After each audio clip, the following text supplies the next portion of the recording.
जानी दुश्मन राजकुमार कौली द्वारा निर्देशित 1979 की भारतीय हिंदी भाषा की हॉरर फिल्म है। इसमें मेबड़े सितारों सुनील दत्त, संजीव कुमार, जितेंद्र, शत्रुघ्न सिन्हा, विनोद मेहरा, रेखा, रीना रॉय, नीतू सिन्हा और विंध्या गोस्वामी जैसे कलाकार शामिल हैं। यह फिल्म एक राक्षस की कहानी के इर्द-गिर्द घूमती है जो लाल दुल्हन की पोशाक पहने महिलाओं का अपहरण करता है और उनकी हत्या कर देता है। जानी दुश्मन 25 मई 1979 की दुनिया भर में रिलीज हुई और इससे लोगों ने मुख्य रूप से सकारात्मक समीक्षा मिली है। व्यावसायिक रूप से इसे बॉक्स ऑफिस पर सुपरहिट घोषित किया गया था।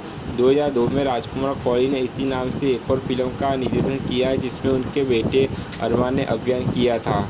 ठाकुर ज्वाला प्रसाद की उनकी पत्नी से उनकी शादी की रात हत्या कर दी है। उसकी आत्मा एक दुष्ट शक्ति के रूप में पृथ्वी पर लौटती है जो पारंपरिक लाल दुल्हन की साड़ी पहनने वाली नवविवाहित दूल्हों की हत्या करके बदला लेना चाहती है। ऐसा करने के लिए उसके पास एक मानव शरीर होना चाहिए जो दुल्हनों की उपस्थिति में एक राक्षसी प्राणी में बदल जाता है। अविष्ट व्यक्ति अन्यथा सामान्य प्रतीत होता है, इसलिए वास्तव में कोई नहीं जानता कि वह व्यक्ति बुरी आत्मा का नियंत्रण में है। आत्मा को खत्म करने का एकमात्र तरीका अविष्ट व्यक्ति की छाती में छुरा घोंपना है, लेकिन आत्मा को पूरी तरह से नष्ट करना कठिन साबित होता है क्योंकि वह चालाकी से नए शरीर में स्थानांतरित होता रहता है इससे पहले कि उसे हराया जा सके।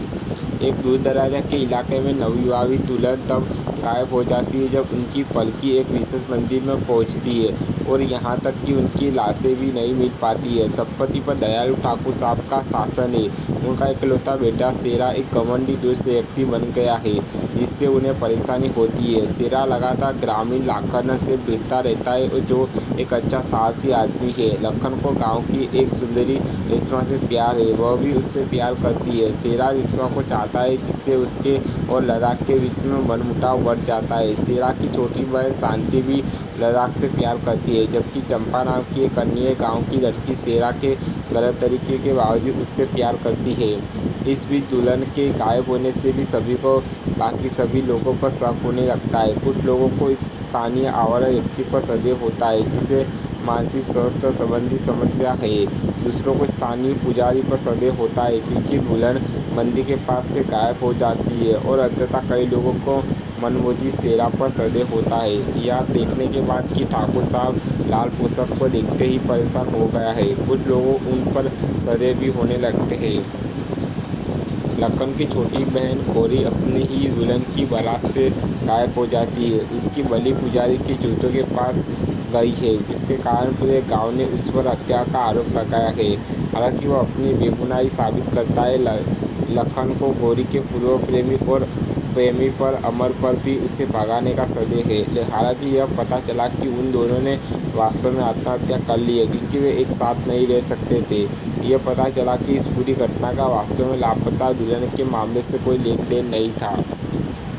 शेरा रेशमा से शादी करना चाहता था और अपने पिता से रेशमा के पिता अंधे वेदाजी के पास प्रस्ताव लेकर जाने के लिए कहता था, जिसे रेशमा अस्वीकार कर देती है। अंततः शेरा को पता चलता है कि वेदाजी वास्तव में अंधा नहीं है और एक चोर भी है। शेरा रेशमा को उससे शादी करने के लिए मजबूर करने के लिए इस जानकारी का उपयोग करके उसे ब्लैकमेल करने की कोशिश करता है, लेकिन वेदाजी सबके सामने सफाई देता है कि शेरा को उसके या रेशमा के खिलाफ कोई फायदा ना हो। वह लखन को रेशमा से शादी करने के लिए भी कहता है और दोनों आसानी से सहमत हो जाते हैं। इस बीच ठाकुर सबकी बेटी शांति की शादी तय हो जाती है और वह इसके लिए सहमत हो जाती है क्योंकि उसे पता चलता है कि लखन रेशमा से प्यार करता है, उससे नहीं। उसकी सुरक्षा के लिए लखन उसकी पलकी के साथ चलता है। वह सुरक्षित रूप से अपने गंतव्य तक पहुंच जाती है, लेकिन वास्तव में इसका कारण उसके पिता के डर के कारण पारंपरिक लाल दुल्हन की साड़ी पहनना है। आखिरकार सभी का संदेह ठाकुर साहब की ओर हो गया है क्योंकि उनकी अपनी बेटी शांति को बख्श दिया गया था, जबकि बाकी सभी नवविवाहित दुल्हनें गायब हो गई है। इसके अतिरिक्त वह लखन के अलावा एकमात्र ऐसा लोगों में से एक था जिसे शांति की सुरक्षा की योजना के बारे में पता था। ठाकुर साहब आत्महत्या करने की कोशिश करते हैं, लेकिन उनकी पत्नी बताती है कि उनके बेटे शेरा को भी बदली हुई योजना के बारे में पता था। ठाकुर साहब सभी को आश्वासन देते हैं कि चाहे कोई भी दोषी हो वह उन्हें सजा दिलाएगा, भले ही वह उनका अपना बेटा शेरा ही क्यों ना हो। रेशमा का अपहरण करने के बाद शेरा भागने की कोशिश करता है, लेकिन उसे लखन द्वारा रोक दिया जाता है और जब वह आग की चपेट में आने के बाद मरने वाला होता है तो चंपा उसे बचाने के लिए कूद पड़ती है। आखिरकार शेरा को अपनी मूर्खता का एहसास होता है और वह चंपा की अपने प्रति भक्ति को स्वीकार कर लेता है। लखन और रेशमा की शादी हो जाती है। रेशमा की पलकी मंदिर पहुंचती है और एक राक्षसी दिखने वाला व्यक्ति उसका अपहरण कर लेता है।